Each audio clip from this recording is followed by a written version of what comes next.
Isaiah chapter 9, verses 1 through 5. But there will be no gloom for her who was in anguish. In the former time he brought into contempt the land of Zebulun and the land of Naphtali. But in the latter time he has made glorious the way of the sea, the land beyond the Jordan, Galilee of the nations.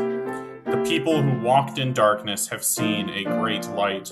Those who dwelt in a land of deep darkness, on them has light shone. You have multiplied the nation, you have increased its joy. They rejoice before you as with joy at the harvest, as they are glad when they divide the spoil. For the yoke of his burden and the staff for his shoulder, the rod of his oppressor, you have broken as on the day of Midian. For every boot of the tramping warrior in battle tumult, and every garment rolled in blood will be burned as fuel for the fire. This passage from Isaiah is probably most famous for verse 2a. The people who walked in darkness have seen a great light. This offers a powerful image as we creep deeper into the long, dark hours of winter. The reality of the light of Christ, as in John 8:12, Jesus says, "I am the light of the world. Whoever follows me will never walk in darkness, but will have the light of life." This has inspired countless carol lyrics, like "Look now, for glad and golden hours come swiftly on the wing. Oh, rest beside the weary road and hear the angels sing." Do you know what carol that's from? It's from "It Came Upon a Midnight Clear," the same song you've been hearing in the background of this video. But there is a lesser-known verse from this same passage that has failed to affect hymn writers in the same way. For every boot of the tramping warrior in battle tumult, and every garment rolled in blood will be burned as fuel for the fire. Verse 5. Fa la la la la la la la la. Tramping warriors, bullet-ridden battlefields, and garments rolled in blood. These aren't the kinds of props you can easily work into a church Christmas pageant. In fact, the only song I can think of that tries to fit in some demons is one of my brother's personal favorites, called "Silence, Frenzied Unclean Spirit" on page 264 of the United Methodist Hymnal, one of the only hymns written about Mark chapter 1, verses 21 to 28, where a demon is cast out. I encourage you to listen to it.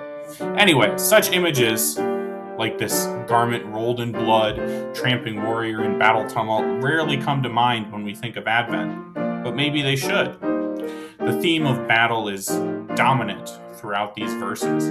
The Israelites are captive to the darkness. They rejoice like warriors dividing the plunder.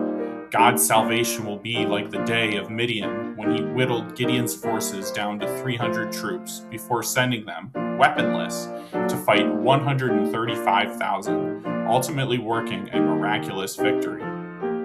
Beneath the battle scars, Isaiah is painting a gospel masterpiece. God wins the victory, and we get the spoils. The Israelites did nothing to win the war. They didn't even fight. The Lord did. He overpowered their enemies, yet they still got their pick of the plunder. This is precisely what Jesus does for us. He enters our world. He overpowers the strong man. He wins the battle. And he brings a divine ceasefire. It's only when every vestige of darkness has been eradicated that we can experience peace. Jesus will allow no enemy to stand in between us and the promised land, our promised home. A home where the spoils of battle are handed over freely to us, joy, peace, and hope.